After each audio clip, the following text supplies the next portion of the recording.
नमस्कार, अपना उत्तराखंड में आप सबका स्वागत है। मैं हूं आपके साथ प्रीति सिंह। चलिए बुलेटिन की शुरुआत करते हैं इस वक्त की बड़ी खबर के साथ। तो आपको बता दें, इस वक्त की बड़ी खबर सामने आ रही है। मोदी की टीम में उत्तराखंड के कई दिग्गज नेता दिखाई देंगे। केंद्रीय मंत्रिमंडल में उत्तराखंड से शामिल हो सकते हैं युवा और अनुभवी चेहरे। नैनीताल से सांसद अजय भट्ट यहां पर शामिल हो सकते हैं। पूर्व मुख्यमंत्री और पौड़ी सांसद तीरथ सिंह रावत को भी जगह मिल सकती है। पूर्व सीएम त्रिवेंद्र सिंह रावत भी यहां पर शामिल हो सकते हैं। राज्यसभा सांसद अनिल बलूनी सहित पूर्व मुख्यमंत्री विजय बहुगुणा का नाम लिस्ट में रखा गया है। तो आपको बता दें, मोदी कैबिनेट का विस्तार होने वाला है और उसी को लेकर उत्तराखंड के कई दिग्गज नेता शामिल हो सकते हैं।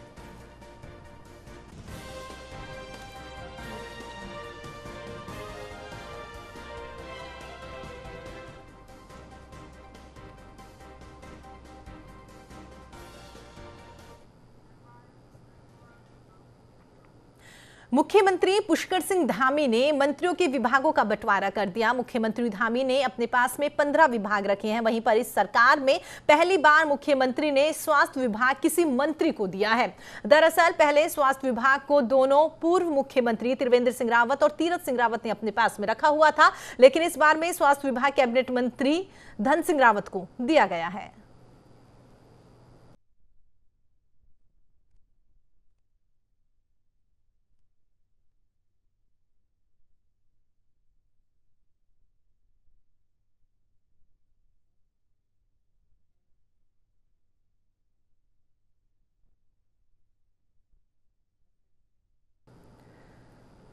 चलिए बुलेटिन में आगे बढ़ते हैं। उत्तराखंड में कांवड़ यात्रा इस साल भी प्रतिबंधित रहेगी। डीजीपी अशोक कुमार ने 8 राज्यों के अधिकारियों के साथ में महत्वपूर्ण बैठक करी। उन्होंने कहा कि यात्रा पर प्रतिबंध है, ऐसे में यहां जो भी आएगा हो सकता है उसे 14 दिन के लिए क्वारंटाइन किया जाए। उन्होंने अधिकारियों से बातचीत करते हुए कहा है कि वो अपने अपने राज्यों में थाना स्तर पर बैठक करके प्रतिबंध की जानकारी दे। उन्होंने कहा है कि कोरोना संक्रमण के कारण लगातार दूसरे साल भी यात्रा पर रोक लगाई गई है। स्थानीय लोगों के लिए भी यहां पर यात्रा प्रतिबंधित रहेगी। कांवड़ यात्रा में दूसरे राज्यों से लाखों की संख्या में कांवड़ियां हर की पैड़ी आते हैं, जहां से गंगा जल लेकर शिवरात्रि पर अपने अपने क्षेत्रों के शिवालयों पर जलाभिषेक करते हुए दिखाई देते हैं।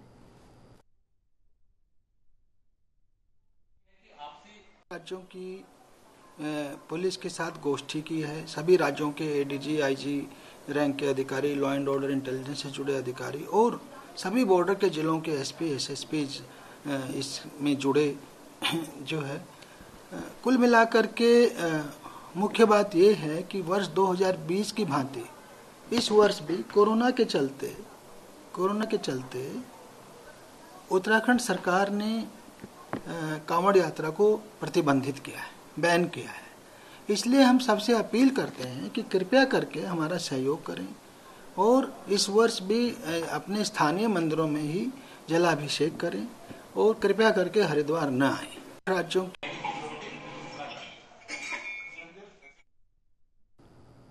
तो आपको बता दें, देवभूमि में कांवड़ यात्रा पर एक बार फिर से रोक लगा दी गई है। पिछले साल भी रोक लगाई गई थी और इस बार भी रोक लगा दी गई है। पिछले बार भी कोरोना की वजह से रोक लगाई गई थी और इस बार भी कोरोना के मामले बेशक धीरे धीरे कम आते हुए नजर आ रहे हैं, लेकिन तमाम अधिकारियों की ओर से, स्वास्थ्य विभाग की ओर से ये कह दिया गया है कि मामले बेशक कम आ रहे हैं, लेकिन कोरोना अभी तक खत्म नहीं हुआ। और उसी के मद्देनजर यहाँ पर डीजीपी ने 8 राज्यों के अधिकारियों के साथ महत्वपूर्ण बैठक ली। इस बैठक में तमाम डिस्कस किया गया है, आपस में जानकारी ली गई है। थाना अध्यक्षों से भी यहां पर जानकारी लेने की बात लगातार कही गई है और उसके बाद में आखिरकार डीजीपी की ओर से यही फैसला लिया गया कि आने वाले दिनों में कांवड़ यात्रा पर पूरी तरीके से रोक रहेगी। चलिए आगे बढ़ते हैं। तो आपको बता दें, अधिक जानकारी के साथ में हमारे सहयोगी भूपेंद्र हमारे साथ जुड़ गए हैं। जी भूपेंद्र, जानना चाहेंगे जिस तरीके से डीजीपी की ओर से 8 अधिकारियों के साथ में यहां पर बातचीत की गई है और तमाम राज्यों को भी यहां पर गाइडलाइंस उनकी ओर से दे दी गई है कि कांवड़ यात्रा पिछले साल की तरह इस बार भी प्रतिबंध रहेगी, क्योंकि इस बार भी कोरोना के मामले बेशक कम हुए हैं, लेकिन कोरोना खत्म नहीं हुआ। आपसे जानना चाहेंगे क्या कुछ गाइडलाइंस यहां पर जारी की गई है उनकी ओर से और क्या कुछ उम्मीद कर सकते हैं आने वाले दिनों में? देखिए प्रीति, ऐसा है कि ये लगातार जो है, जिस तरीके से तमाम जो रिसर्चें आई हैं, तमाम उस जवान जनरलों में जो जानकारी आ रही है कि कोरोना की तीसरी लहर जो है इस समय अपने खासतौर से जुलाई के लास्ट में और अगस्त के फर्स्ट मिड में वीक में आ सकती है और उसका प्रकोप हो सकता है। उसको लेकर के राज्य सरकार पहले से ही काफी अलर्ट मोड पर है और इसी दौरान ये यात्रा, कांवड़ यात्रा निकाली जाती है पूरे प्रदेश में। और यहाँ पर हरिद्वार जो है अंतर्राष्ट्रीय स्तर पर जो ख्याति प्राप्त धार्मिक स्थल है, वहाँ पे तमाम जो है अलग अलग राज्यों से तमाम श्रद्धालु आते हैं और वो जो है गंगा जल ले करके अपने अपने शिवालयों में और वहाँ पहुँचते हैं।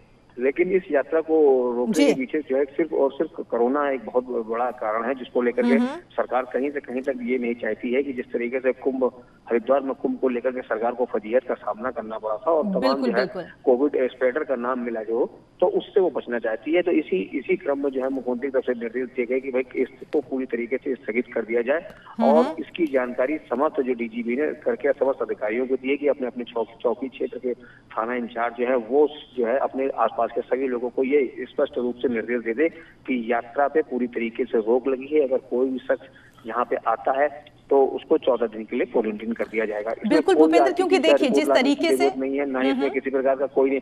यात्रा पर प्रतिबंध का मतलब है पूर्ण रूप से प्रतिबंध, और क्योंकि कोरोना की तीसरी लहर भी जो है संभावित तीसरी लहर तो अगस्त के जो है फर्स्ट वीक में या मिड अगस्त में आने की पूरी जो उम्मीद जताई जा रही है, संभावना है, उसको मद्देनजर रखते हुए सरकार की तरफ से बिल्कुल भूपेंद्र, कहीं ना कहीं आपने ये बात भी बिल्कुल सही कही है कि जिस तरीके से कुंभ मेले का आयोजन किया गया था, वहां पर खुद डीजीपी की ओर से बात कही गई थी कि इतने ज्यादा श्रद्धालु यहां पर आ रहे हैं, बेशक यहां पर नेगेटिव रिपोर्ट मंगवाई जा रही है, लेकिन उसके बावजूद भी इतने सारे लोग यहां पर इकट्ठा हो गए हैं कि चाहकर भी यहां पर व्यवस्था सही तरीके से नहीं बैठा पा रहे। तो ये एक बड़ी वजह मान सकते हैं, क्योंकि उन्होंने देखा है कि वाकई यहां पर श्रद्धालु जो है वो श्रद्धा के लिए यहां पर काफी तादाद में आ जाते हैं और उसके बाद में फिर यहां पर व्यवस्थाएं बिगड़ती हुई नजर आती है। यही एक बड़ी वजह मान सकते हैं कि इस बार उन्होंने वाकई कह सकते हैं कि श्रद्धा की बात है, लेकिन फिर भी उनको लगा कि कोरोना के मामले बढ़ सकते हैं, जिसकी वजह से फिलहाल रोक लगा दी गई।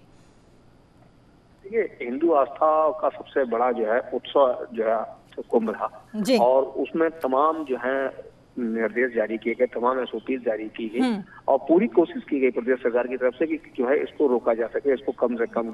लेकिन देखिए जो है कहीं ना कहीं जो उसमें प्रशासनिक अधिकारियों से काफी चूक हुई और उसका नतीजा ये रहा कि राष्ट्रीय स्तर पर नहीं, अंतर्राष्ट्रीय स्तर पर भी जो है इसका उत्तराखंड की काफी फजीहत हुई और जिस तरीके से लगातार केस बढ़े तो उसको लेकर के जो है सुपर स्प्रेडर का नाम तक कर दिया गया। तो इस तरीके की जब फजीहत आपने भी थोड़े समय पहले ही झेली है तो निश्चित तौर पे है कि सरकार क्यों इस पे इसी तरीके के अपनी इमेज जो है क्लीन करना चाहती है, साफ रखना चाहती है कि वो भले ही इसकी वजह से जो है पर्यटन में नुकसान हो, तमाम जो है बेरोजगारों के जो है खत्म होंगे, उसको नुकसान होगा, आर्थिकी का नुकसान उठाना पड़ेगा, पर्यटन का जो है काफी पटरी पे से उतर जाएगा। लेकिन उसके बावजूद भी सरकार कहीं से कहीं तक इसमें कोई ढील, कोई छूट देने के मूड में नहीं है और यात्रा को संपूर्ण रूप से स्थगित किया गया है। और यहाँ पे और ये स्पष्ट बिल्कुल भूपेंद्र, देखने वाली बात होगी कि 8 राज्यों के अधिकारियों के साथ बात की गई है। अब आने वाले दिनों में उन राज्यों के अधिकारियों से जो कहा गया है कि अपने अपने क्षेत्र में जाकर लोगों को जागरूक करें, थाना अधिकारियों को यहां पर बताएं, तो देखने वाली बात होगी कि लोगों की ओर से इस मामले को लेकर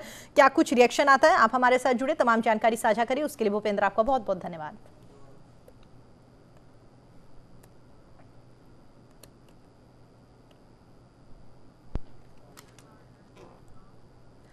बौद्ध धर्म गुरु दलाई लामा के 86वें जन्म दिवस को देहरादून में बड़ी सादगी के साथ मनाया गया।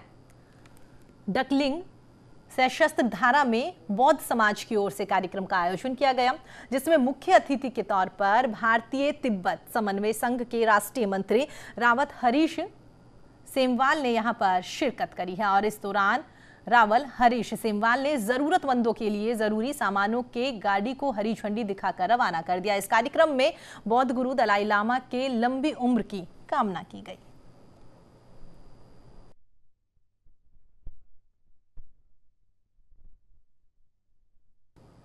प्रदेश में हरेला त्योहार मनाया जा रहा है। हरेला पर्व के मौके पर वृक्षारोपण सप्ताह का शुभारंभ किया गया। लक्सर कोतवाल प्रदीप चौहान ने कोतवाली परिसर में नीम और पीपल के पेड़ लगाए। इस दौरान कोतवाल प्रदीप चौहान ने कहा है कि बढ़ते प्रदूषण को कम करने और वातावरण को स्वच्छ बनाए रखने के लिए यहां पर हरियाली का होना बेहद जरूरी है।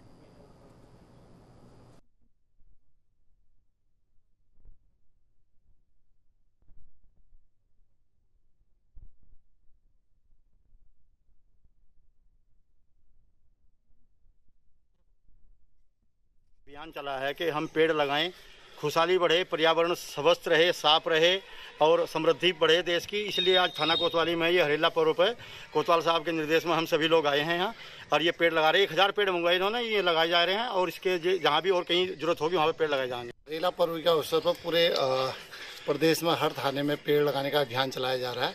इस पर लक्सर थाना द्वारा भी लगभग 1000 पेड़ वृक्षारोपण का लक्ष्य रखा गया है। इसी के तहत हमारे द्वारा प्रतिदिन बागेश्वर पुलिस अधीक्षक अमित श्रीवास्तव ने कोतवाली परिसर में बनाए गए यातायात सेल का उद्घाटन किया।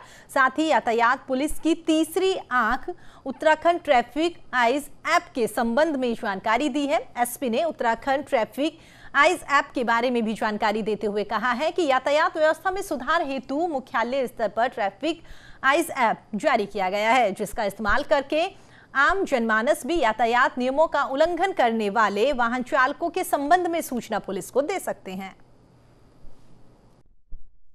बाई फोर्स या बाहरी रूप से किसी चीज़ को मनवा पाना बहुत इफेक्टिव नहीं होता है जब तक व्यक्ति खुद जो है कानून का पालन करने की इच्छा ना हो। तो उसके मद्देनज़र हमारे सभी क्षेत्रों में जागरूकता के अभियान चल रहे हैं हमारा, चाहे वो महिला सुरक्षा को लेकर के हो, चाहे हमारे जो है मोबाइल की जो हमारी फ्रॉड्स हो रहे हैं उसको लेकर के हमारे आईटी सेल है पूरी तरह से जागरूकता के डेली अभियान कर रहा है। इसी तरह से ड्रग्स को लेकर के है जो जगह जगह कहीं भांग की खेती है, कहीं स्मैक का प्रचलन है, उसके लिए भी हम जगह जगह लोगों की जागरूकता कर रहे हैं। और चौथा हमारा फोकस रहता है ट्रैफिक, इसके लिए भी लगातार जागरूकता का अभियान हमारा चलता रहता है।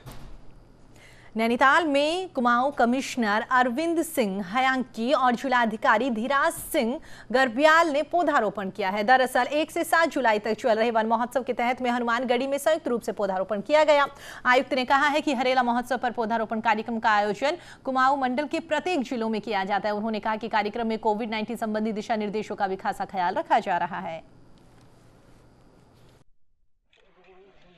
वृक्षारोपण का मेन मकसद न सिर्फ हरियाली लाना है, बल्कि जैसे आपने खुद भी कहा, हम उसके माध्यम से जहाँ तक वाटर कंजर्वेशन की बात करते हैं, क्लाइमेट में जो चेंजेस आ रहे हैं उनके संतुलन की बात करते हैं, वहीं एट द सेम टाइम चाहे इंसान हो चाहे जानवर हो उनके लिए भी कहीं न कहीं खाने पीने के बंदोबस्त करते हैं। तो ये एक अच्छा संकेत, अच्छा मैसेज देने की एक कोशिश है कि वन महोत्सव के माध्यम से हम इसको जन जन का अभियान बनाएं। आज यहाँ पे हो रहा है, ऐसे ही सीक्वेंस में कई जगह पे हो रहे हैं और अभी आगे आने वाले हरेला पर्व पे अभी मैंने सारे डिस्ट्रिक्ट के साथ अभी 2 दिन पहले भी मीटिंग करी है उनकी प्रिपेयरनेस देखने के लिए। तो डीएम्स और डीएफओस मैक्सिमम प्लांटेशन जो इस सीजन में होना चाहिए सालाना, उसका मैक्सिमम प्लांटेशन अब हरेला का दिन करने का भी कोशिश हो रही है। रामनगर के पौराणिक गर्जिया मंदिर एक बार फिर से श्रद्धालुओं के लिए खुल गया है, लेकिन मंदिर खुलने के 1 घंटे बाद ही मंदिर समिति मंदिर के कपाट बंद कर दिए। लिहाजा मंदिर पहुंचे श्रद्धालुओं को बिना दर्शन के वापस लौटना पड़ा, जिससे भक्त काफी आक्रोशित नजर आए। लोगों का कहना है कि रामनगर का कॉर्बेट नेशनल पार्क और होटल 50% तक खोल दिए गए हैं, फिर भी मंदिर पर राजनीति क्यों? अच्छा लग रहा है, आज मौसम भी अच्छा है और मतलब माता रानी के दर्शन करके बहुत अच्छा लगा, मन को बहुत सुकून मिला। मैं यही कहना चाहूँगी कि मंदिर तो श्रद्धालुओं के लिए खुलना चाहिए, लेकिन जनता को थोड़ा ध्यान रखना चाहिए कि मतलब थोड़ी डिस्टेंस बना करके रखें। अगर वो सारे नियमों का पालन करें तो फिर तो मंदिर को खुलना चाहिए। जैसे बहुत से श्रद्धालु यहाँ से वापस लौट रहे हैं, ठीक है, जैसे हमने जानकारी ली है कि प्रशासन की तरफ से मंदिर खुला हुआ है, कुछ लोगों की वजह से ये मंदिर बंद है, क्या उनको ऐसा काम करना चाहिए? नहीं, उनको नहीं करना चाहिए। नहीं, ऐसा नहीं करना चाहिए। अगर मंदिर को खोला गया है तो फिर मतलब सबके लिए खोलना चाहिए उसको। उत्तराखंड के लगभग सभी मंदिर और जितने भी यहाँ पे पार्क वगैरह हैं, नेशनल पार्क हैं, कॉर्बेट नेशनल पार्क है, नैनीताल है, मोस्टली लगभग सभी धार्मिक और जो भी यहाँ पे पर्यटक केंद्र स्थल हैं सभी खोल दिए गए हैं प्रशासन द्वारा। और गिरजा देवी मंदिर ऐसा स्थान है यहाँ पे जो धार्मिक रूप से काफ़ी प्रसिद्ध है, जिसकी प्रसिद्धि दूर दूर तक है। यहाँ पे प्रतिवर्ष लाखों लोग यहाँ पे माँ भगवती के दर्शन करने के लिए आते हैं और माँ से अपनी मनोकामना के लिए पूजा अर्चना करते हैं। और विगत कई दिनों से देखा जा रहा था कि यहाँ पे श्रद्धालुओं की संख्या दिन प्रतिदिन बढ़ती जा रही थी। इसको देखते हुए हमने ये निर्णय लिया गया कि मंदिर को पुनः आज 2.5 महीने बाद खोल दिया गया था। हरिद्वार के औद्योगिक क्षेत्र सिडकुल स्थित सत्यम ऑटो कंपोनेंट से 4 साल पहले निकाले गए करीब 300 कर्मचारी आज भी अपनी नौकरी वापस पाने के लिए लगातार संघर्ष कर रहे हैं। संघर्ष करते कर्मचारियों का साथ देने के लिए भारतीय किसान यूनियन के नेताओं ने अपना समर्थन उन्हें दे दिया। हरिद्वार प्रेस क्लब में पत्रकार वार्ता करने के लिए पहुंचे निकाले गए कर्मचारी और भारतीय किसान यूनियन के कार्यकर्ताओं ने बताया है कि हरिद्वार सिडकुल में कर्मचारियों का शोषण किया जा रहा है। उनकी बुनियादी सुविधाओं का ख्याल तक यहां पर नहीं रखा जा रहा। कर्मचारियों का यह आरोप है कि सत्यम ऑटो कंपोनेंट्स कंपनी ने 4 साल पहले 300 कर्मचारियों को निकाल दिया, जिन्हें आज तक वापस नहीं लिया गया। उसी की वजह से वो आज तक वापस आने के लिए संघर्ष कर रही हैं। हठ धर्मिता अपना रखी है, अड़ियल रवैया अपना रखी, कोई कारण नहीं बता रही है। बेवजह झूठे और निराधार आरोप लगाकर हमें बाहर कर रखा। झूठी प्रक्रिया की कानूनी कोर्ट में चल रहा है, जबकि मामला न्यायालय में चलते हुए इसने खुद ही निकाला। न्यायालय का कोई आदेश नहीं आया। न्यायालय का आदेश आने से पहले ही कंपनी ने हमें बाहर निकाल दिया और झूठ कहता है कि न्यायालय में इससे अलावा मैं कोई बात नहीं। कितने साल हो गए? 4 साल पूरे हो चुके हैं। 5वें साल में हमारा धरना 5वें साल चालू हो चुका है। जब तक हमें नौकरी नहीं मिलती तब तक हम इस आंदोलन को नहीं छोड़ेंगे। कितने कर्मचारी हैं? कितने कर्मचारी? हमारे समर्थन में क्षेत्र की जनता, जनप्रतिनिधि, भारतीय किसान यूनियन, इनकलाबी मजदूर केंद्र और बीएचएल के सभी यूनियन, सिडकुल के सभी यूनियन हमारे साथ में है और यहाँ के 42 प्रधान हैं। सभी लोग हमारे साथ में, हरिद्वार की पूरी जनता हमारे साथ में है।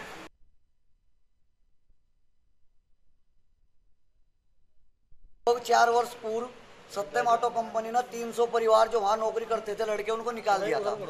वो 4 साल तक लगातार संघर्ष कर रहे, धरना प्रदर्शन भी कर रहे, लेकिन उनकी कोई सुनवाई किसी प्रकार की नहीं हुई। अंत में वो हमारे जो राष्ट्रीय अध्यक्ष नरेश टिकैत जी, उनके पास सिसोली गए।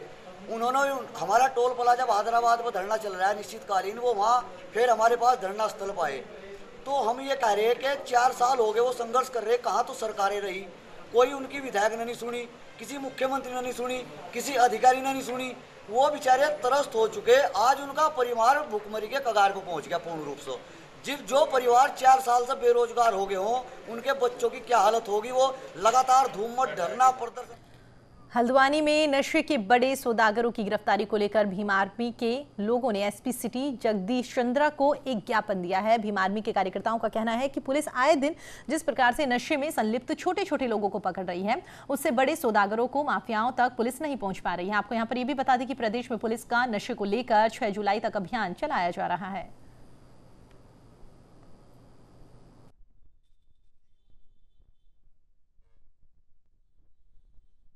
हमारी जो मांग थी वो ये है, सबसे बड़ी मांग जो है कि पुलिस प्रशासन काम तो कर रहा है नशे के खिलाफ, लेकिन जो बड़े कारोबारी हैं उन पर अंकुश नहीं लगाया जा रहा है। और जब तक उन पर अंकुश नहीं लगाया जाएगा तब तक ये कारोबार तो बंद नहीं हो सकता। अब छोटे मोटे लोगों को पकड़ करके या कोई सट्टा खेल लिया उसकी पर्ची पकड़ करके आज पुलिस अगर पिस्तरीश्री कर ले रही है तो ये बहुत बड़ा काम नहीं है। हमारी मांग यही है कि जो बड़े कारोबारी हैं, मुख्य कारोबारी हैं, उन पर अंकुश लगाया जाए, उनको उनकी धरपकड़ की जाए। भीम आर्मी यहाँ पर आ रखी है। ये भीम आर्मी की पूरी टीम यहाँ पर आई है आज, और भीम आर्मी की इसके लिए जन जागरण अभियान भी चलाएगा, लगातार। चमोली फूलों की घाटी में पहाड़ टूटने का वीडियो सामने आया है। दूर से ही कैमरे में तस्वीरें कैद की गई है, लेकिन ये तस्वीर इतनी भयानक है, इतनी खतरनाक है कि पहाड़ का आधा हिस्सा टूटकर जंगल की तरफ आ रहा है और पहाड़ से बड़े बड़े पत्थर गिरकर हरे भरे जंगलों को काफी नुकसान पहुंचा रहे हैं।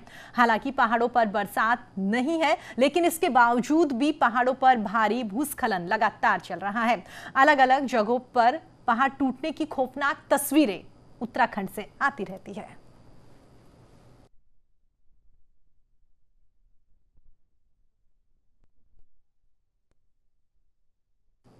काशीपुर में एक नाबालिग लड़की की सूझबूझ ने उसको मानव तस्करों के चंगुल से बचा लिया, जिस पर तत्परता दिखाते हुए काशीपुर पुलिस ने मानव तस्करी में लिप्त 2 महिलाओं समेत 3 लोगों को गिरफ्तार करने में बड़ी सफलता हासिल करी। वहीं पर मानव तस्करी में लिप्त 5 आरोपी पुलिस की पकड़ से फरार है, जिनके लिए जनपद पुलिस ने जाल बिछाया हुआ है। दरअसल किलावली थाना कुंडा की एक नाबालिग किशोरी ने 112 नंबर पर पुलिस को कॉल करके सूचना दी थी कि उसके परिजनों ने उसे 14 जनवरी को रेवाड़ी के लोगों को बेच दिया, जिसके चंगुल से बचकर वो काशीपुर भाग आई तो उसके मौसा और मौसी आरोपी टोनी के साथ जबरन फिर से अपने साथ ले जाने के लिए दबाव बनाने लगे। नाबालिग की शिकायत के बाद में पुलिस मानव तस्करी में लिप्त पीड़िता की मौसी और मां को गिरफ्तार कर लिया और अब आगे की कार्रवाई शुरू कर दी।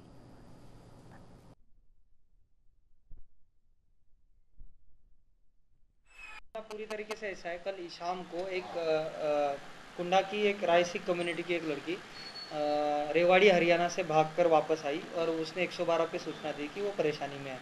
ज्ञात किया गया कि उसको 4 माह पहले अपने परिवारजनों वाला हरियाणा में शादी कराई दी गई थी। पुलिस की अब तक की इन्वेस्टिगेशन से ये सामने आया वो शादी इतनी सोशल शादी नहीं थी, लिंग अनुपात का कारण होते हुए हरियाणा से उस लड़की के परिवारजनों द्वारा उस लड़की को शायद खरीदा गया है और इसी तरह से ये कार्रवाई भी कर रही है। अब तक की कार्रवाई में हमने लड़की की मां और मौसा और मौसा जी को गिरफ्तार किया है। चलिए फिलहाल इस बुलेटिन में इतना ही। देश और दुनिया की तमाम खबरों के लिए आप देखते रहिए न्यूज़ इंडिया। नमस्कार।